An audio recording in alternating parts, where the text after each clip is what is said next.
आपको 65 पेज दिया, आपको ज़्यादा से ज़्यादा, बहुत ज़्यादा आपको 15 से 20 पन्ने में ये कवर करनी है। कैसे कवर करनी है? जो A4 साइज का पेपर है, ठीक है, A4 साइज का जो पेपर है उसमें अब जो जो टॉपिक मैं बताऊँ उस टॉपिक के 3 बार 4 बार 5 बार जो इंपॉर्टेंट हो, ऐसे करके ये टॉपिक है उसमें जो बातें इंपॉर्टेंट हो वैसे करके आप ऐसे करके मेंशन कर लो, ठीक है। अगला जो टॉपिक बताऊँ उसके नीचे वो टॉपिक लिखो और जितनी बातें हो 4-5 वो सब आप मेंशन कर दो, ठीक है। तो ऐसे आप प्रीलिम्स का जब पेपर आएगा उस टाइम पे आप अच्छे से इसको तैयारी कर पाओगे, राइट। तो जिसमें देखते हैं पहला टॉपिक हमारा क्या दिया हुआ है। अभी जितने ज़्यादा से ज़्यादा टॉपिक होंगे वो मैं अच्छे से कवर करा दूंगा आपको क्या पढ़ना है, ठीक है। बाकी अपना मैं सेकंड वीडियो में आपको बताऊंगा। इसमें पहले टॉपिक में दिया है मूल संरचना, राइट। मूल संरचना बेसिक स्ट्रक्चर। इसमें देखते हैं क्या दिया है, इसमें आपको कौन कौन सा क्या क्या पढ़ना है ना, आपको ये देखते हैं पहले।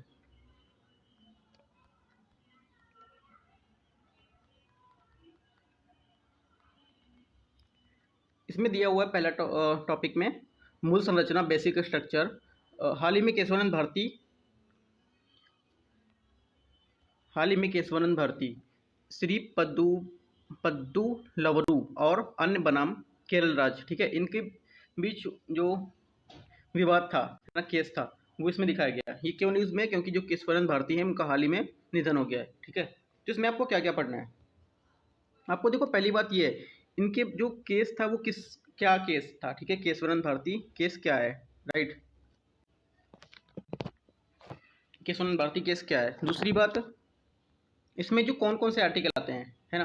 पहली बात आपको केशवानंद भारती केस क्या है, फर्स्ट बात आपको ये लिखना है ना। अभी मैं थोड़ा थोड़ा सा डिस्कस कर दूंगा, ठीक है। पहला आपका है केशवानंद भारती केस क्या है। दूसरी बात है आपका आर्टिकल 25, आर्टिकल 26 और आर्टिकल 31 है वो क्या है ना। तो मैं आर्टिकल 25 देखता हूँ क्या है। आर्टिकल 25 है आपका धर्म की स्वतंत्रता का अधिकार, राइट। धर्म की स्वतंत्रता का अधिकार, ठीक है। आर्टिकल 26 क्या है? आर्टिकल 26 है हमारा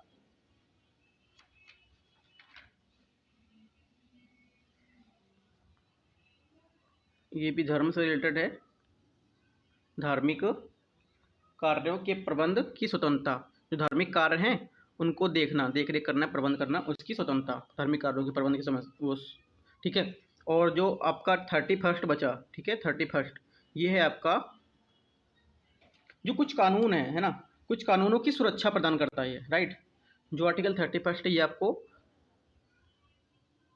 कानूनों की सुरक्षा प्रदान करता है। आपको तीन बात, ये आर्टिकल तीनों अच्छे से याद हो गए है ना। आप ये एक A4 साइज पेपर में लो। पहली बात आपको केशवानंद भारती केस क्या है ये भी मैं डिस्कस कर रहा हूँ, बता रहा हूँ, यहाँ पे ये लिखना। और सेकंड बात आपकी, आप आधा पेज, थोड़ा सा पेज छोड़ दो, करीब हाफ पेज छोड़ दो, मैं इसका बता रहा हूँ, फर्स्ट वाले का भी मैं बता रहा हूँ, ठीक है। पहले मैं आर्टिकल क्लियर करा दूँ उसके बाद फर्स्ट बताता हूँ। तो ये आपको सेकंड बात में लिखनी है, सेकंड लाइन में जो 25 आर्टिकल उसके बारे में, 26 है उसके बारे में और 31 है उसके बारे में, ठीक है। इतना दो बातें पढ़ ली, उसके बाद अगला देखते हैं क्या दिया है इसमें।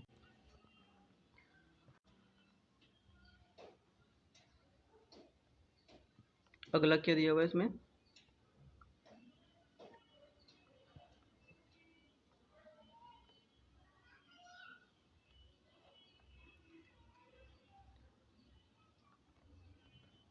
इसमें जो अगला दिया हुआ है वो दिया हुआ है, देखो अभी केशवानंद भारती जो है ना, ये तो आपको बहुत सारे केस दिए हैं। शंकरी प्रसाद केस दिया है, ठीक है, सज्जन केस दिया है, हाँ, गोलकनाथ केस दिया है, और ये 29वां कॉन्स्टिट्यूशन अमेंडमेंट का जो एक्ट वो केस था वो दिया है। तो अभी जो न्यूज़ में ये देखो लिखा है करंट, जो भी करंट न्यूज़ में ये केशवानंद भारती केस है ना। तो हमें इसको देखना है। केशवानंद भारती केस में जो मिनर्वा मिल्स है, राइट, जो मिनर्वा मिल्स वाला है हमको उसको देखना है ना, ये क्या है ये। तो देखो जो मैंने उधर बताई थी आपको कितनी दो बातें बता चुका हूँ ना मैं ऊपर, आपको मैं ऊपर पहला। अब इसके बाद मैंने देखना है क्या, मिनर्वा मिल केस, दो बातें मैं बता चुका हूँ ना। अब तीसरी बात में देखना है, तीसरी बात में लिखना है मिनर्वा मिल्स केस, ठीक है। मिनर्वा मिल्स जो केस है वो क्या है ना, उसके बारे में देखते हैं।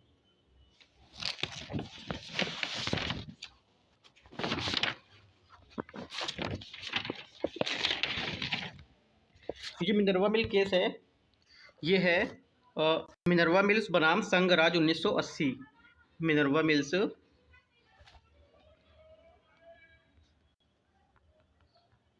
बनाम संघ राज्य 1980। जो मैं बोलता जा रहा हूँ आप अच्छे से लिख लो, उसमें थोड़ा सा आप नहीं लिख पा रहा है तो मैं बोलता जो बोल रहा हूँ वही मैं लिख रहा हूँ, ठीक है। तो उसमें क्या लिखना, थर्ड में आपको मिनर्वा मिल्स बनाम संघ राज्य 1980, ठीक है, ये लिखना है आपको, राइट। तो इसमें क्या था, इस फैसले में सुप्रीम कोर्ट ने ये बोला था, ठीक है, इस फैसले में सुप्रीम कोर्ट ने ये बोला था कि जो आर्टिकल 31 है ना, 31 का जो सी है, आर्टिकल 31 का जो सी है, उसमें सरकार द्वारा शामिल कुछ जो विषय क्षेत्र थे, ठीक है, उनको सीमित कर दिया गया है ना। आपसे पूछ लेगा जैसे कि मिनर्वा मिल्स केस क्या है, किससे संबंधित है, तो आपको क्या बताना है, जो 31 सी आर्टिकल था है ना, उसमें सरकार द्वारा कुछ वाक्य थे जो शामिल क्षेत्र थे, उनको सीमित कर दिया गया, उनका अधिकार सीमित कर दिया गया, राइट। आपको ये बताना है, इतनी सी बात लिखनी है सिर्फ आपको इसमें मिनर्वा मिल्स वाले में, है ना, इतना। और आपका अगला केस क्या दिया हुआ है, इसमें अगला केस दिया हुआ है एसआर बोम्मई केस, है ना।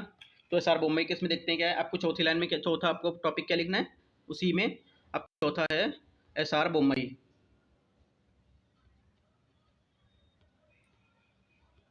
एसआर बोम्मई, तो ये एसआर बोम्मई केस, ये केस था 1994 में आया था, ठीक है, ये 1994 में आया था। ये केस क्या कहता है, ये केस है जो ये बोलता है कि सुप्रीम कोर्ट को सुप्रीम कोर्ट ने संवैधानिक तंत्र की विफलता को 4 भागों में बांटा था। क्यों क्यों बांटा था, क्योंकि जो 1994 में जो केस हुआ था सर मुंबई का, ठीक है, उसमें सरकारी आयोग की रिपोर्ट, जो सरकारी आयोग की रिपोर्ट थी, उसका अनुसरण करते हुए, है ना, उसका अनुसरण करते हुए सुप्रीम कोर्ट ने कहा था कि राज्य में संवैधानिक तंत्र विफल होने के कारण राज्यपाल की रिपोर्ट दोनों न्यायिक समीक्षा की जा सकती है ना, ये बोला था उसने। जो एस आर बुम्बई वाला केस है उसमें ये बोला है, आपने लिखिए, मैं बता रहा हूँ। एस आर बुम्बई हेडिंग डालिए, उसके बाद मैं बता रहा हूँ क्या लिखना है। इसमें बोला है, सरकारी आयोग की रिपोर्ट का अनुसरण करते हुए सुप्रीम कोर्ट ने कहा कि राज्य में संवैधानिक तंत्र के विफल होने के कारण, ठीक है, विफल होने का कारण वह राज्यपाल की रिपोर्ट दोनों को न्यायिक समीक्षा की जा सकती है ना। आपसे क्वेश्चन दे देगा कि जो एस आर बोम्मई है, ठीक है, एस आर जो बोम्मई केस है, एस आर बोम्मई केस है, वो क्या निर्धारित करता है, ठीक है, क्या वो क्या कहता है। तो आपसे ये बोल देगा कि ये सिर्फ राज्यपाल की रिपोर्ट की न्यायिक समीक्षा करता है ना, या बोल देगा आपको कि जो राज्यपाल है या फिर जो सुप्रीम कोर्ट है उसकी सिर्फ बात मानता है, तो ये गलत है, ये दोनों की मानता है ना, दोनों का है, दोनों की न्यायिक समीक्षा करता है, ठीक है। संवैधानिक तंत्र के विफल होने के बाद राज्यपाल की जो न्यायिक रिपोर्ट होती है उसको भी ये आर्थिक समीक्षा, मतलब फाइनल डिसीजन लेता है, वो दोनों मिला के देते हैं, है ना, ऐसा। ये आपका क्या था, एस आर बोम्मई केस था। और जो थर्ड है आपका, वो क्या दिया है, आई आर कोएल्हो केस, ठीक है, आई आर कोएल्हो केस ये दिया हुआ है। इसमें देख लेते हैं इसमें क्या है, इसमें दिया हुआ है आर्टिकल 31 बी, है ना, जो आपको मैंने बताया ना S R Bommai case, S R Bommai case बताया, वो देख लेना। उसके बाद आपको ये दिखाया मैंने आर्टिकल 31 बी का कोएल्हो केस है ना, आई आर कोएल्हो केस। इसमें क्या है, कितनी में 3-4 बातें बता चुका हूँ, जितनी भी हों आगे नोट करते रहो। जो आगे की बात है मुझे नंबर नहीं याद है कौन सा है, अगला जो है आई आर कोएल्हो केस,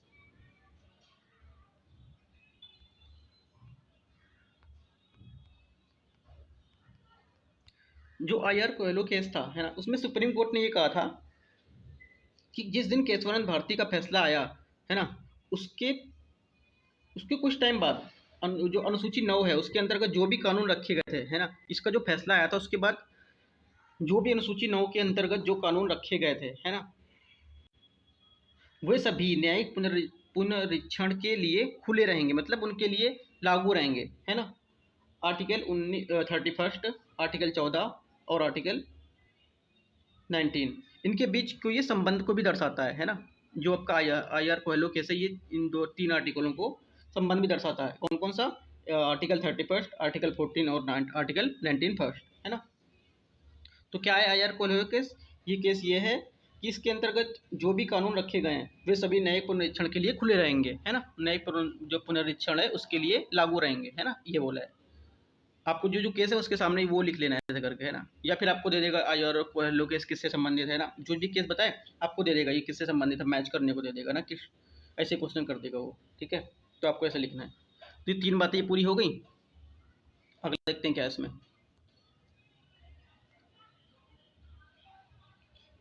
अभी मैंने क्या छोड़ा था पहले वाले में,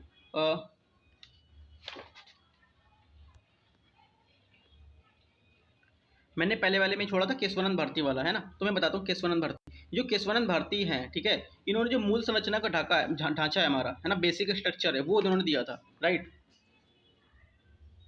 जो हमारा मूल संरचना है इसका, संविधान का, ये मूल संरचना या मूल ढांचा, इसको रेखांकित किया था, ठीक है, केशवानंद भारती ने, राइट। तो 4-5 बातें पूरी हो गई ना। ये पहली बात क्या थी इसमें, फिर से रिवीजन करा दे रहा हूँ।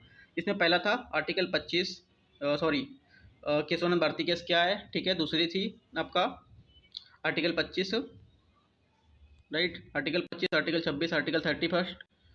आपको अगर थोड़ा सा डाउट भी हो रहा हो तो लक्ष्मीकांत अगर बुक हो रही हो आपके पास हो तो उसमें से देख लेना। बाकी तो मैंने अच्छा सा आपको बता ही दिया इतना। बाकी इतना ज़्यादा नहीं पढ़ना आपको प्रीलिम्स के लिए, सिर्फ ये देखना 25 क्या है, 26 क्या है और 31 क्या है, और आई आर कोयलो केस क्या है ना, और जो आपको मिनर्वा मिल्क केस बताया वो क्या है, सब आपको केस देख लेना एक एक लाइन में क्या क्या लिखा है, राइट, किसको दर्शा रहा है ऐसा देखना है, ठीक है। 3 बातें ये कर ली, और मैंने उसके बाद ये सब आप जो केस हैं तीनों केस ये देख लिया, ठीक है। अब अगला टॉपिक देखते हैं। तो इसमें आपको सिर्फ कितनी 5-6 बातें मिली हैं, ठीक है, वो 5-6 बातें आपको अच्छे से याद रखनी है, बाकी इसमें कुछ नहीं है और। हाँ, इसमें देखो सेकंड टॉपिक में दिया हुआ है राष्ट्रपति पर महाभियोग, है ना, राष्ट्रपति पर महाभियोग।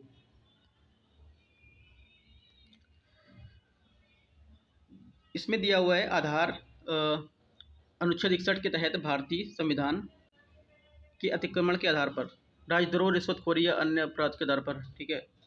तो आपको ये नहीं देखना, आपको महाभियोग देखना, पहली सी बात ये देखना, मैं बता रहा हूँ इसके अकॉर्डिंग आप पढ़ो।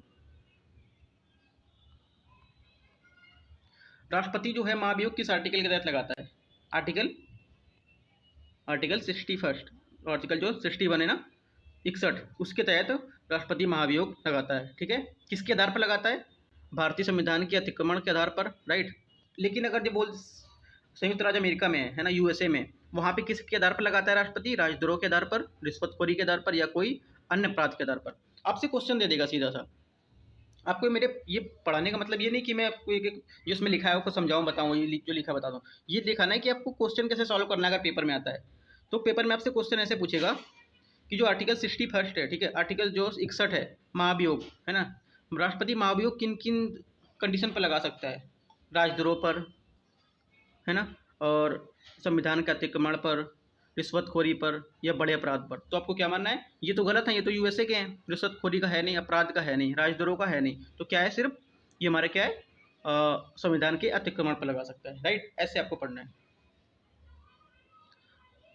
अब इसमें बोल देगा आपको जो महाभियोग है वो कौन, मतलब इसको आरंभ करता है ना, कौन सा सदन इसको आरंभ करता है, ये लोकसभा है, राज्यसभा या कोई भी कर सकता है ना, तो ऐसा। तो इसमें क्या है, संसद का कोई भी सदन, राइट। आपको 3 ऑप्शन देगा, राज्यसभा, ठीक है, लोकसभा या राष्ट्रपति, ठीक है, ऐसा दे देगा, या केवल हाउस ऑफ रिप्रेजेंटेटिव दे देगा इसमें, या निचला सदन जिसको बोलते हैं लोकसभा, राइट। तो क्या है, कोई भी सदन इसको ला सकता है महाभियोग को, ठीक है। लेकिन अगर जो यूएसए में देखेंगे वहाँ पे सिर्फ निचला सदन मतलब लोकसभा, वहाँ सिर्फ लोकसभा ही इसको ला सकता है ना। अपने इंडिया में क्या है, यहाँ पे संसद का कोई भी सदन, लोकसभा हो या राज्यसभा, दोनों ला सकते हैं, है ना, ऐसा। अगला देखते हैं क्या इसमें। इसमें हाँ, इसका क्या प्रोसेस क्या होता है ना, कैसे लाया जाता है। तो इसका जो फर्स्ट स्टेज होता है उसमें ऐसा होता है कि जो संबंधित सदन है ना, जो भी सदन ये लाएगा, राइट, 1/4 सदस्यों द्वारा हस्ताक्षरित किया गया हो, जो भी सदस्य इसको लाएगा, मतलब जैसे कि लोकसभा लाए या राज्यसभा लाए, तो उसका 1/4 सदस्य इस पर हस्ताक्षरित करेगा, है ना, हस्ताक्षर करेगा, ठीक है। दूसरी बात क्या है, राष्ट्रपति को 14 दिन की लिखित सूचना देना अनिवार्य होता है ना। तीसरी बात क्या है, ये जो 14 दिन पहले ना, 14 दिन पहले राष्ट्रपति को सूचित करना होता है ना। और जो इसकी तीसरी बात है वो इसमें दी हुई है, उस सदन की कुल सदस्य संख्या के 2/3 बहुमत द्वारा पारित करना। जो टोटल सदन है ना, जो भी सदन है उसका 2/3 बहुमत से इसको पारित कराना, जब ये आपका माना जाएगा, ठीक है, महाभियोग। और यहाँ पे क्या है, यूएसए में ऐसा क्या है, आरोपों की जांच आरंभ करने हेतु साधारण बहुमत से प्रस्ताव पारित करने की आवश्यकता। बल्कि वहाँ पे देखो जो यूएसए वहाँ पे साधारण बहुमत से करते हैं पास, है ना, आपसे दे देगा कि जो महाभियोग का है, ये महाभियोग का प्रस्ताव है, ठीक है, ये हमारे यहाँ साधारण बहुमत से लाते हैं, है ना, या और भी आपको 2-3 ऑप्शन दे देगा, ऐसे दे देगा कि 1/4 सदस्य द्वारा उनको हस्ताक्षरित करके लाते हैं, है ना, और भी दे देगा। तो आपको क्या मानना है, ये गलत है, ये आपको नहीं मानना है कि ये साधारण बहुमत से नहीं लाता है ना, तो आपको ये वाला मानना है, करेक्ट, ठीक है। अगला देखते हैं, जिसका सेकंड स्टेज है उसमें क्या करना होता है। सेकंड स्टेज उसमें दिखा हुआ है, दूसरा सदन ऐसे आरोप को अन्वेषण करता है जो दूसरे सदन द्वारा किसी कुल सदस्यों द्वारा 2/3 बहुमत से पारित करना आवश्यक है, और ऐसा होने के पश्चात राष्ट्रपति अपने पद से हटना होगा, ठीक है। सीनेट, यहाँ पे देखो इसका जो अपोजिट है ना, सीनेट, यहाँ पे सीनेट है जो उच्च सदन होता है, राइट, इसको बोलते हैं आपका क्या बोलते हैं, राज्यसभा, ठीक है, लोकसभा, और आपका निचला सदन है राज्यसभा, उच्च सदन, इसको सीनेट बोलते हैं वहाँ पे यूएसए में। ये सीनेट की व्यवस्था निभाता है ना, जबकि ऐसा यहाँ पे इंडिया में नहीं है, ठीक है। यहाँ पे 2/3 का वो चलता है, 2/3 जो सदस्य होते हैं उनके द्वारा पारित किया जाता है, ठीक है, 2/3। सीनेट से 2/3 सदस्य बहुमत पारित होने के बाद राष्ट्रपति को पद से हटना पड़ता है ना। लेकिन यहाँ पे ऐसा नहीं है, यहाँ पे ऐसा है कि दूसरे सदन द्वारा भी इसे कुल सदस्य के 2/3 बहुमत से पारित करना आवश्यक होता है ना। दूसरे सदन जो होता है ना, जो भी सदन है, लोकसभा या राज्यसभा, उसके द्वारा भी इसे 2/3 जो 2/3 उससे पारित करना आवश्यक होता है जब हटेगा, ठीक है, इतना याद रखना है। इसमें तीसरा आपको देखते हैं, तीसरा हमारा टॉपिक क्या है। तीसरा टॉपिक दिया हुआ है राज्यपाल की क्षमादान शक्ति। जो क्षमादान शक्ति है राज्यपाल की, वो किस आर्टिकल में, आर्टिकल 72, राइट, आर्टिकल 72 में क्या है, क्षमादान शक्ति। ये न्यूज़ में क्यों रहा है, न्यूज़ में देखो इसलिए रहा है ये, क्योंकि राजीव गांधी हत्याकांड के दोषी जो करार दिए गए थे ना, उसके बारे में कुछ इसमें न्यूज़ दिया है। तो इसमें देखो क्षमादान के मामले में राष्ट्रपति द्वारा राज्यपाल की तुलना, है ना, क्षमादान शक्ति कैसे राष्ट्रपति की राज्यपाल से तुलना करेंगे, ऐसे देखना है। पहला इसमें दिया हुआ है, संविधान के अनुच्छेद 72 में राष्ट्रपति को उन व्यक्तियों की क्षमा शक्ति प्रदान की गई है जो निम्नलिखित में से मामलों में अपराध की दोषी करार दिए गए हों, जैसे कि संघीय विधि विरोधी जो विरुद्ध है उसके विरुद्ध अपराध, है ना, सैन्य न्यायालय द्वारा दिए गए दंड में, ये किसी अन्य दंड मृत्यु दंड में, है ना। और जो राज्यपाल द्वारा है वो आर्टिकल 161 के तहत किसी राज्य का राज्यपाल भी क्षमादान शक्ति रखता है ना। आपसे क्वेश्चन देगा कि जो क्षमादान की शक्ति है वो सिर्फ राष्ट्रपति द्वारा दी जाती है ना, तो गलत है, ये राज्यपाल भी 161 के तहत देता है ना। ऐसे क्वेश्चन देखना आपको। ये पढ़ने का मतलब ये नहीं कि मैं पढ़ के बैठ जाऊँ पीएचडी कर लूँ, ये कि हाँ याद है मुझे, जब एग्जाम में क्वेश्चन आया तो मैं गलत करके आऊँ। ये देखना है, कंपेयर करके पढ़ना है कि क्या कैसे क्वेश्चन बन सकता है। कि जैसे इसने बोला ना कि राज्यपाल राष्ट्रपति जो है 72 में 72 में क्षमादान करता है, और ये क्या है 161 में करता है नहीं करता है, आपको पता होना चाहिए, ये करता है, ठीक है, 61 में 161 में करता है ना। ये आप अच्छे से पढ़ लेना जो मैच दिया हुआ इसमें। जैसे जैसे आप ये पढ़ोगे उसके आप जो पढ़ने के बाद आपके माइंड में ये बनना चाहिए कि मुझे कैसे ये आंसर पूछ सकता है, कैसे क्वेश्चन पूछ सकता है ये, है ना, कैसे मुझे आंसर बताने हैं, अपने मन में क्वेश्चन को बनाने मतलब क्रिएट करना है कि कैसे क्वेश्चन पूछता है ना। ये मैं बता, अब बाकी ये जो दिया हुआ पढ़ लेना। ये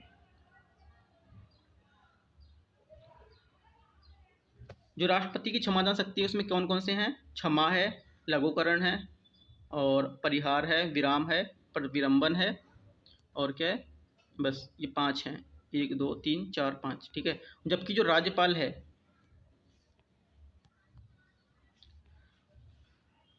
राज्यपाल राज्य विधि के तहत अपराध के लिए सजा प्राप्त व्यक्ति को निलंबन कर सकता है, दंड का स्वरूप बदल सकता है, दंड की अवधि कम कर सकता है। हालांकि राज्यपाल मृत्युदंड की सजा को निलंबित, परिहार अथवा उसका लघुकरण कर सकता है, ठीक है।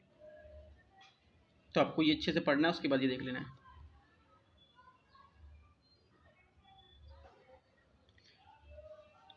अगला टॉपिक हमारा क्या है,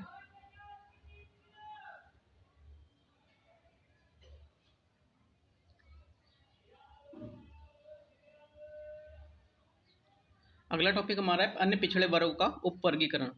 जो अन्य पिछड़ा वर्ग है, ठीक है, सब कैटेगरी है, ठीक है, जो बैकवर्ड क्लास की ओबीसी की, उसमें जो उसका वर्गीकरण किया गया है, सब जो कैटेगराइजेशन है उसको किया गया है ना। तो उसमें देखते हैं क्या है। ये इतने इंपॉर्टेंट प्रीलिम्स के लिए नहीं, जो कुछ इंपॉर्टेंट पॉइंट्स हैं वो सिर्फ मैं बता दे रहा हूँ इसमें क्या क्या है। आपको देखो पहली बात जो पढ़नी है इसमें जो पहला पढ़ना है आपको, क्या पढ़ना है वो मैं आपको पूरा नहीं बताऊंगा, जो जो प्रीलिम्स के लिए इंपॉर्टेंट लगेगा वो मैं बताता जा रहा हूँ इसमें। इसमें पहला तो है इंदिरा सानी केस, है ना। इंदिरा सानी केस क्या है, आपको ये पूरा इतना ये पढ़ना है, इंपॉर्टेंट है ये, ठीक है। दूसरी बात, आपको आर्टिकल 340, इसमें क्या है, इसमें ये दिया हुआ है, राष्ट्रपति को पिछड़े वर्गों की स्थिति की जांच के लिए एक आयोग गठित करने का अधिकार प्रदान किया गया है ना। आपको 340 याद रखना है। और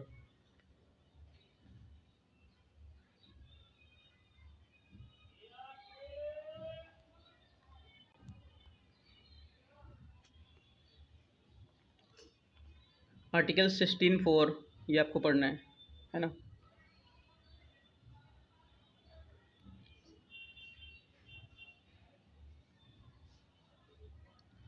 और बाकी कोई इसमें कुछ इंपॉर्टेंट नहीं है।